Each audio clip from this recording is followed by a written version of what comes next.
मेरे प्यारे देशवासियों, नमस्कार। कोरोना की दूसरी वेव और दूसरी वेव से हम भारतवासियों की लड़ाई जारी है। दुनिया के अनेक भारत भी इस लड़ाई के दौरान बहुत बड़ी पीड़ा से गुजरा है। हम में से कई लोगों ने अपने परिजनों को, अपने परिचितों को खोया है। ऐसे सभी परिवारों के साथ मेरी पूरी संवेदनाएं हैं। साथियों, बीते 100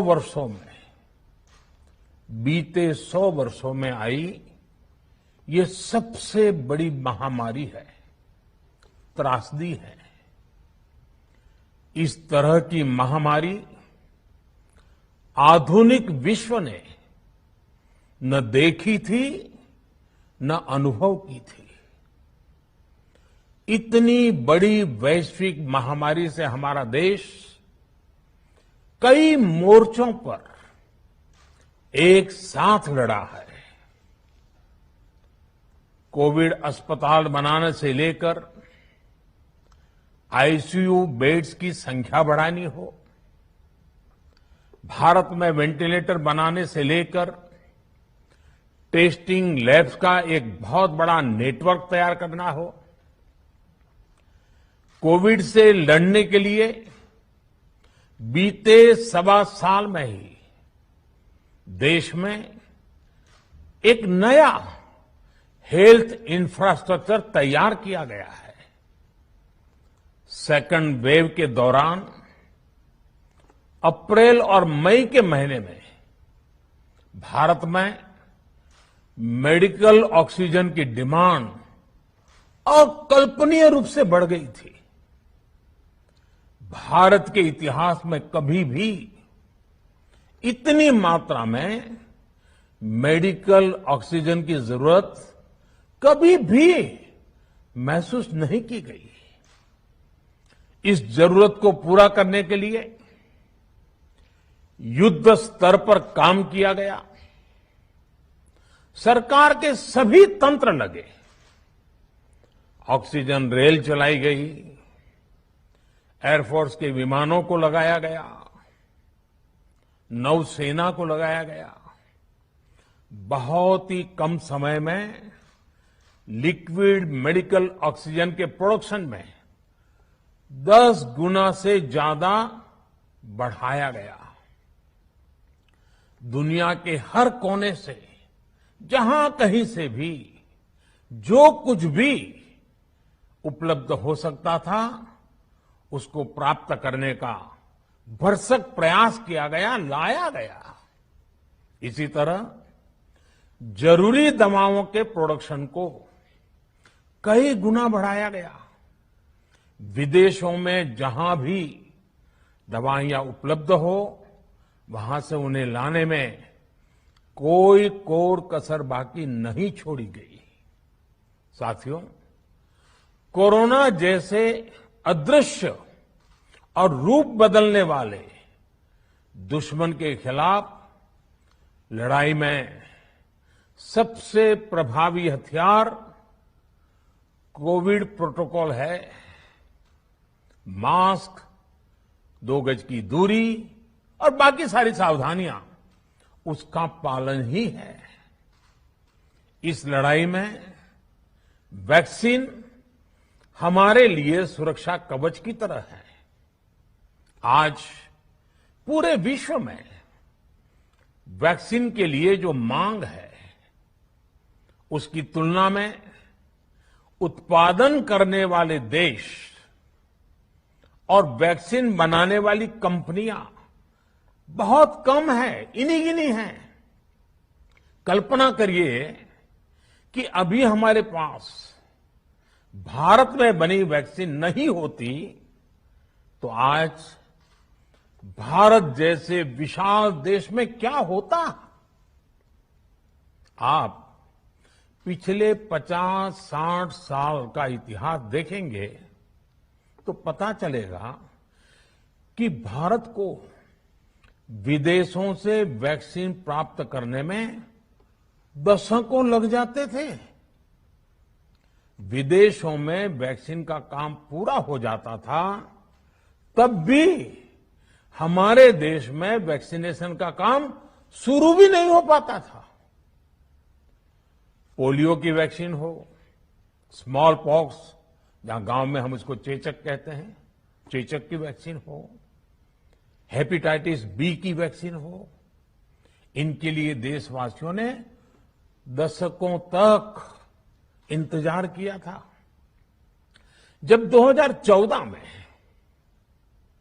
देशवासियों ने हमें सेवा का अवसर दिया, तो भारत में वैक्सीनेशन का कवरेज 2014 में भारत में वैक्सीनेशन का कवरेज सिर्फ 60% के आसपास था, 60% के आसपास था।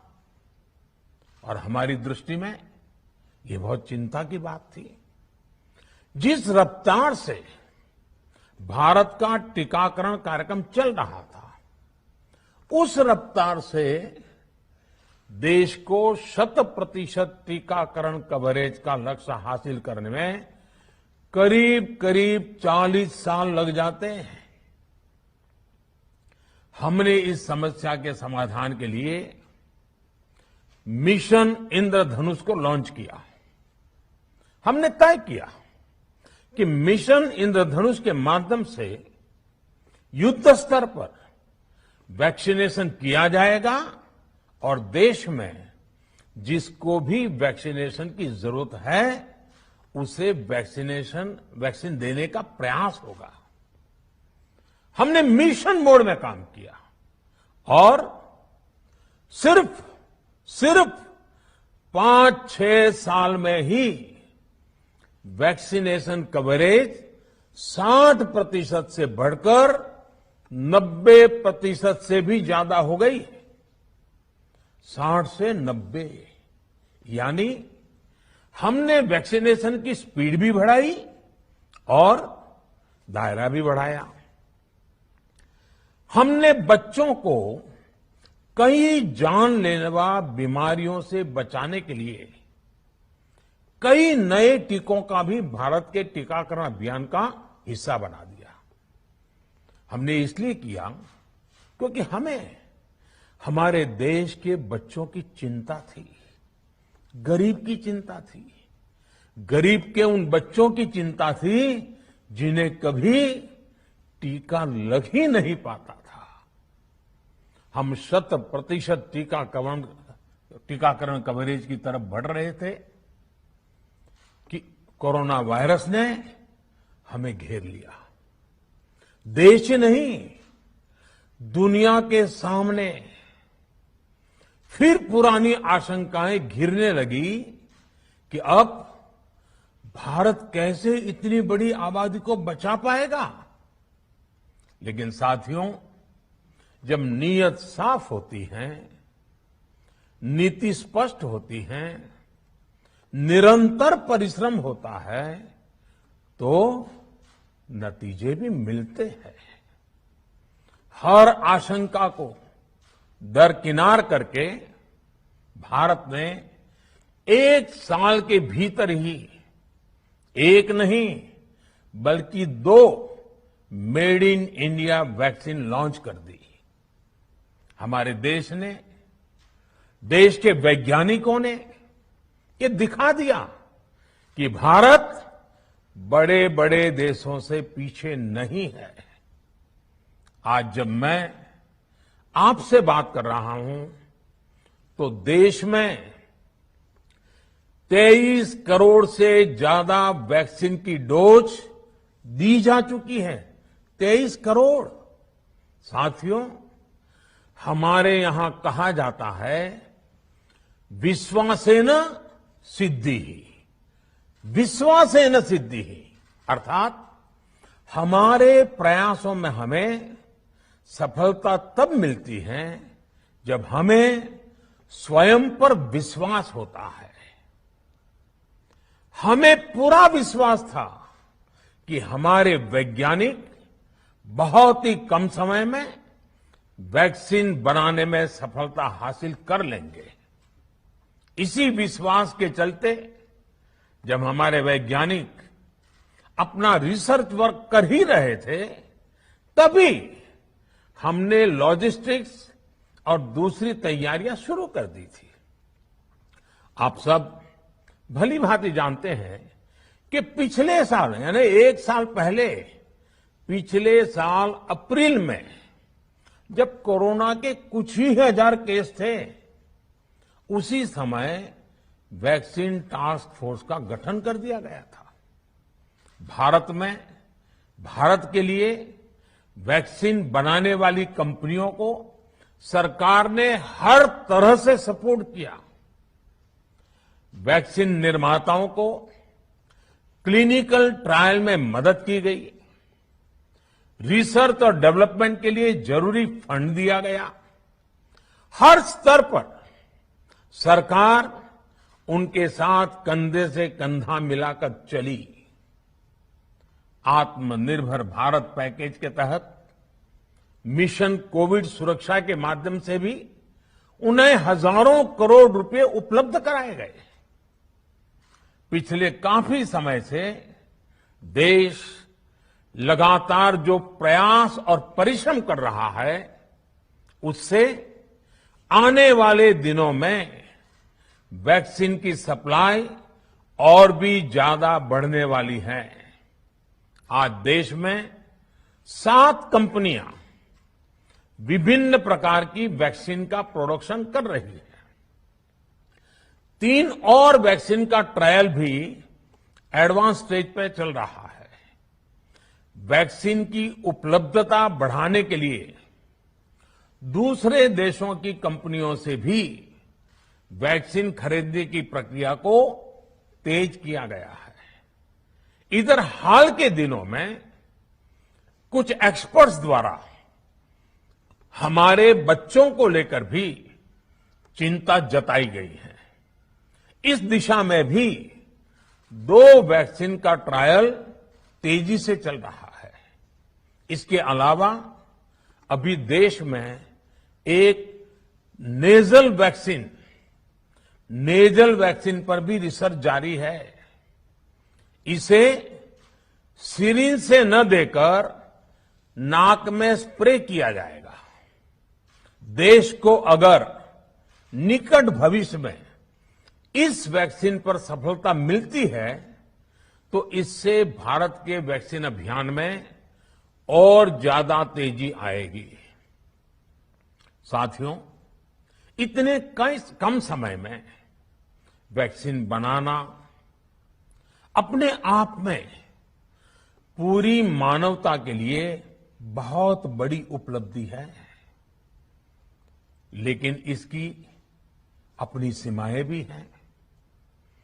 वैक्सीन बनने के बाद भी दुनिया के बहुत कम देशों में वैक्सीनेशन प्रारंभ हुआ और ज्यादातर समृद्ध देशों में ही शुरू हुआ। WHO ने वैक्सीनेशन को लेकर गाइडलाइंस दी। वैज्ञानिकों ने वैक्सीनेशन की रूपरेखा रखी और भारत ने भी जो अन्य देशों की बेस्ट प्रैक्टिसेस थी, विश्व स्वास्थ्य संगठन WHO के मानक थे, उसी आधार पर चरणबद्ध तरीके से वैक्सीनेशन करना तय किया। केंद्र सरकार ने मुख्यमंत्रियों के साथ हुई अनेकों बैठकों से जो सुझाव मिले, संसद के विभिन्न दलों के साथियों द्वारा जो सुझाव मिले, उसका भी पूरा ध्यान रखा। इसके बाद ही ये तय हुआ कि जिन्हें कोरोना से ज्यादा खतरा है, उन्हें प्राथमिकता दी जाएगी। इसलिए ही हेल्थ वर्कर्स, फ्रंटलाइन वर्कर्स, 60 वर्ष की आयु से ज्यादा के नागरिक, बीमारियों से ग्रसित 45 वर्ष से ज्यादा आयु के नागरिक, इन सभी को वैक्सीन पहले लगनी शुरू हुई है। आप कल्पना कर सकते हैं कि अगर कोरोना की दूसरी वेव से पहले हमारे फ्रंटलाइन वर्कर्स को वैक्सीन नहीं लगी होती तो क्या होता? सोचिए, हमारे डॉक्टर्स, नर्सिंग स्टाफ को वैक्सीन ना लगी तो क्या होता? अस्पतालों में सफाई करने वाले हमारे भाई बहनों को, एम्बुलेंस के हमारे ड्राइवर्स भाई बहनों को वैक्सीन ना लगी होती तो क्या होता? ज्यादा से ज्यादा हेल्थ वर्कर्स को वैक्सीनेशन होने की वजह से ही वो निश्चिंत होकर दूसरों की सेवा में लग पाए, लाखों देशवासियों का जीवन बचा पाए। लेकिन देश में कम होते कोरोना के मामलों के बीच केंद्र सरकार के सामने अलग अलग सुझाव भी आने लगे, भिन्न भिन्न मांगे होने लगी, पूछा जाने लगा, सब कुछ भारत सरकार ही क्यों तय कर रही है? राज्य सरकारों को छूट क्यों नहीं दी जा रही है? राज्य सरकारों को लॉकडाउन की छूट क्यों नहीं मिल रही है? One size does not fit all जैसी बातें भी कही गई। दलील ये दी गई कि संविधान में चूंकि हेल्थ, आरोग्य प्रमुख रूप से राज्य का विषय है, इसलिए अच्छा है कि सब राज्य ही करें। इसलिए इस दिशा में एक शुरुआत की गई। भारत सरकार ने एक बृहद गाइडलाइन बनाकर राज्यों को दी ताकि राज्य अपनी आवश्यकता और सुविधा के अनुसार काम कर सके। स्थानीय स्तर पर कोरोना कर्फ्यू लगाना हो, माइक्रो कंटेनमेंट जोन बनाना हो, इलाज से जुड़ी व्यवस्थाएं हो, भारत सरकार ने राज्यों की इन मांगों को स्वीकार किया। साथियों, इस साल 16 जनवरी से शुरू होकर अप्रैल महीने के अंत तक भारत का वैक्सीनेशन कार्यक्रम मुख्यतः केंद्र सरकार की देखरेख में ही चला। सभी को मुफ्त वैक्सीन लगाने के मार्ग पर देश आगे बढ़ रहा था। देश के नागरिक भी अनुशासन का पालन करते हुए अपनी बारी आने पर वैक्सीन लगवा रहे थे। इस बीच कई राज्य सरकारों ने फिर कहा कि वैक्सीन का काम डिसेंट्रलाइज किया जाए और राज्यों पर छोड़ दिया जाए। तरह तरह के स्वर उठे, जैसे कि वैक्सीनेशन के लिए एज ग्रुप क्यों बनाए गए। दूसरी तरफ किसी ने कहा कि उम्र की सीमा आखिर केंद्र सरकार ही क्यों तय करे। कुछ आवाजें तो ऐसी भी उठी कि बुजुर्गों का वैक्सीनेशन पहले क्यों हो रहा है। भांति भांति के दबाव भी बनाए गए। देश के मीडिया के एक वर्ग ने इसे कैंपेन के रूप में भी चलाया। साथियों, काफी चिंतन मनन के बाद इस बात पर सहमति बनी कि राज्य सरकारें अपनी तरफ से भी प्रयास करना चाहती हैं, तो भारत सरकार को क्यों इतराज हो और भारत सरकार इतराज क्यों करे। राज्यों की इस मांग को देखते हुए, उनके आग्रह को ध्यान में रखते हुए 16 जनवरी से जो व्यवस्था चली आ रही थी, उसमें प्रयोग के तौर पर एक बदलाव किया गया। हमने सोचा कि राज्य ये मांग कर रहे हैं, उनका उत्साह है, तो चलो भाई 25% का काम उन्हीं को सुपुर्द कर दिया जाए, उन्हीं को दे दिया जाए। स्वाभाविक है 1 मई से राज्यों को 25% काम उनके हवाले कर दिया गया। उसे पूरा करने के लिए उन्होंने अपने अपने तरीके से प्रयास भी किए। इतने बड़े काम में किस तरह की कठिनाइयां आती हैं, ये भी उनके ध्यान में आने लगा। उनको पता चला पूरी दुनिया में वैक्सीन की क्या स्थिति है, इसकी सच्चाई से भी राज्य परिचित हुए। और हमने देखा, एक तरफ मई में सेकेंड वेव, दूसरी तरफ वैक्सीन के लिए लोगों का बढ़ता रुझान, और तीसरी तरफ राज्य सरकारों की कठिनाइयां। मई में 2 सप्ताह बीतते बीतते कुछ राज्य खुले मन से ये कहने लगे कि पहले वाली व्यवस्था ही अच्छी थी। धीरे धीरे इसमें कई राज्य सरकारें जुड़ती चली गई। वैक्सीन का काम राज्यों पर छोड़ा जाए, जो इसकी वकालत कर रहे थे उनके विचार भी बदलने लगे। एक अच्छी बात रही कि समय रहते राज्य पुनर्विचार की मांग के साथ फिर आगे आए। राज्यों की इस मांग पर हमने भी सोचा कि देशवासियों को तकलीफ ना हो, सुचारू रूप से उनका वैक्सीनेशन हो। इसके लिए 1 मई के पहले वाली, यानी 1 मई के पहले 16 जनवरी से अप्रैल अंत तक जो व्यवस्था थी, पहले वाली पुरानी व्यवस्था को फिर से लागू किया जाए।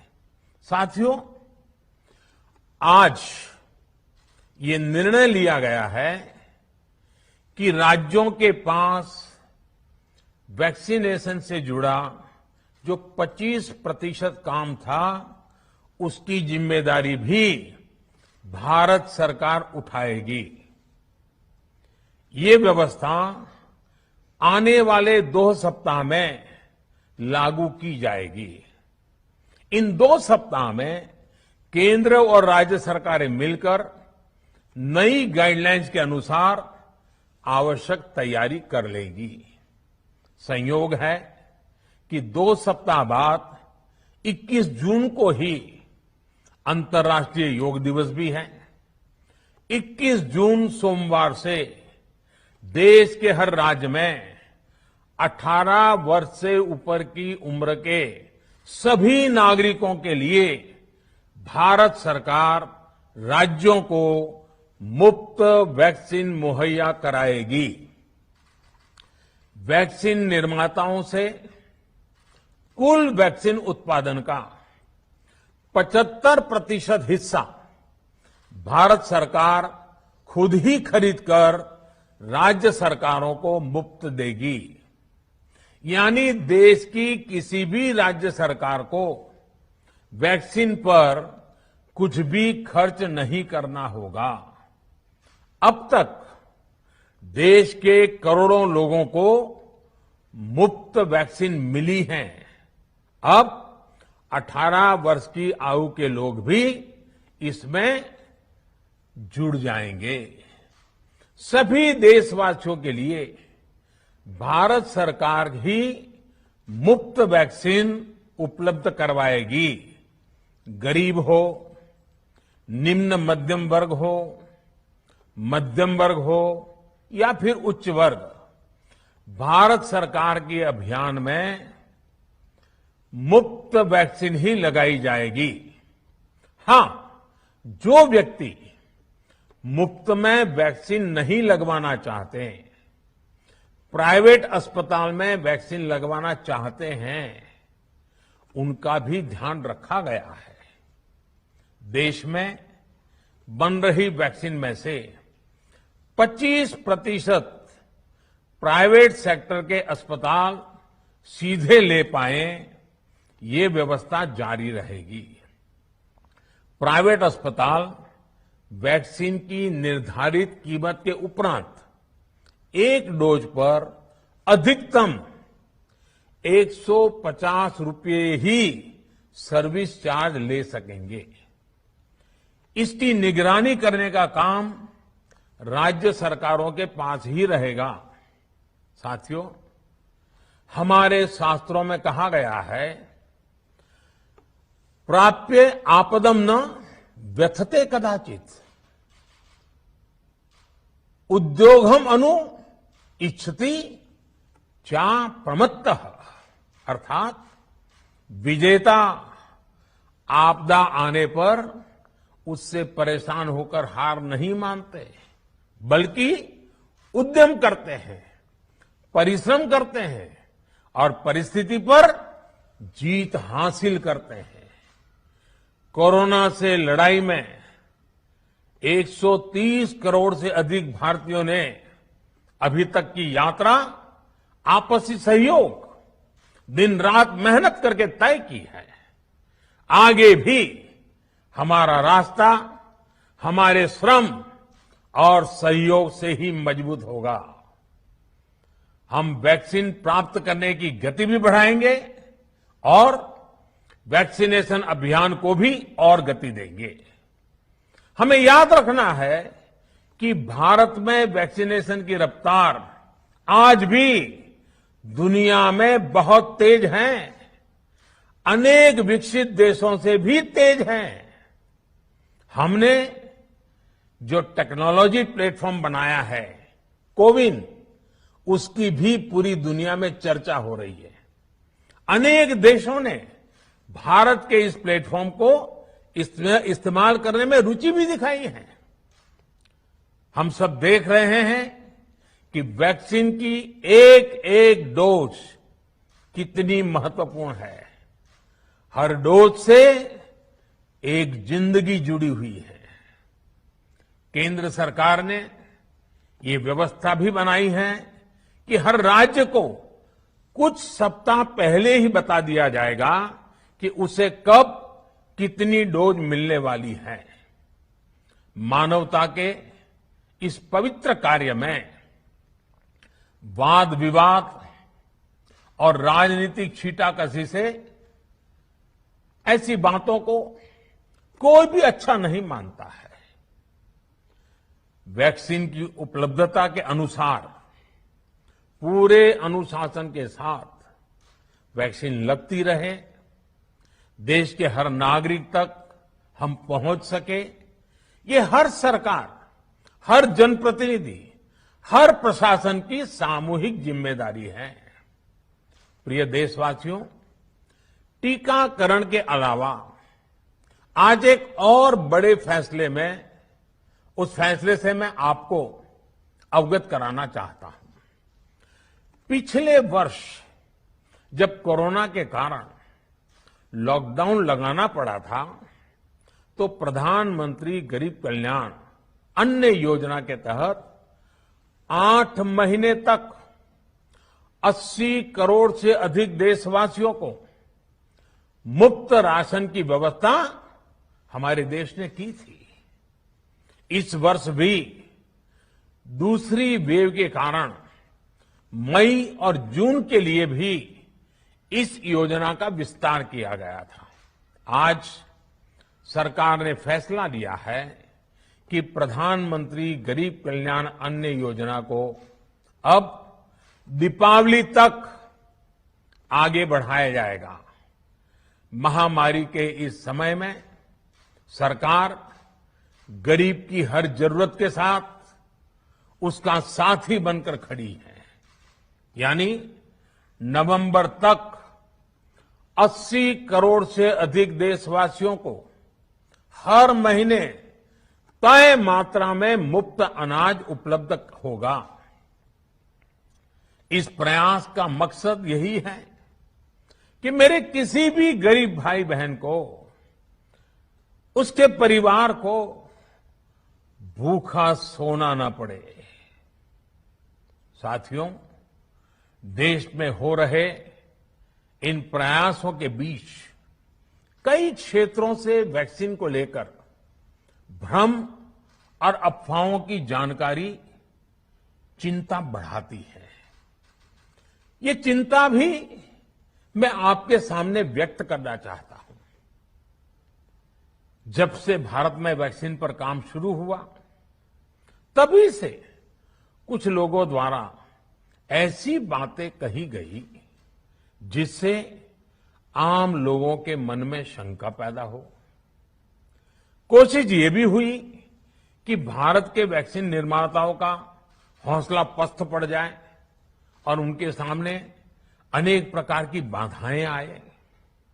जब भारत की वैक्सीन आई तो अनेक माध्यमों से शंका आशंका को और बढ़ाया गया। वैक्सीन न लगवाने के लिए भांति भांति के तर्क प्रचारित किए गए। इन्हें भी देश देख रहा है।